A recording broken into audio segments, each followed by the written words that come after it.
ఇదిగో నాయనా, మీరు నాకు నిన్నిచ్చిన ధనం సరిగా ఉన్నాయో లేదో ఓసారి చూసుకోండి. మీ మీద అనుమానం ఉంటే అవి నిన్న రాత్రి మీకు ఇచ్చేవాళ్ళమే కాదమ్మా. ఇదిగో ఈ 5 వరహాలు తీసుకోండి. మాకు మంచి భోజనంతో పాటు విశ్రాంతి తీసుకోవడానికి సరైన ఏర్పాట్లు చేసినందుకు చాలా కృతజ్ఞతలు.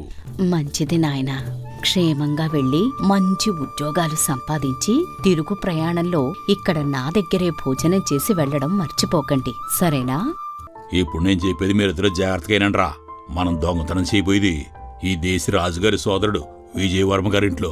ఏమాత్రం తేడా వచ్చినా మనం ప్రాణాలతో బయటపడడం కష్టమవుతుంది. ఊళ్ళు దగ్గర పెట్టుకుని ఉండండి. మన ముగ్గురులో ఎవరైనా దొరికినా మిగిలిన వారి గురించి అస్సలు చెప్పకూడదు, సరేనా? అలాగే చేద్దాం. ఇక బయలుదేరి వెళ్దామా? ఇప్పటికే ఆలస్యమైంది. ఇంకా 5 గంటల్లో తెల్లారిపోద్ది. ఈలోపే పని ముగించుకుని వచ్చేద్దాం. పదండి. ఈ గోడనికే విజయవర్మ ఖజానా గది ఉంది. నేను ఆ గోడ అవతల ఉంటాను. మిగిలిన ఇద్దరు ఇక్కడే ఎవరైనా పోతున్నారో గమనించి నన్ను అప్రమత్తం చేయండి. సరే అయితే నువ్వు వెళ్ళు, మేమిద్దరం ఇక్కడే ఉంటాం.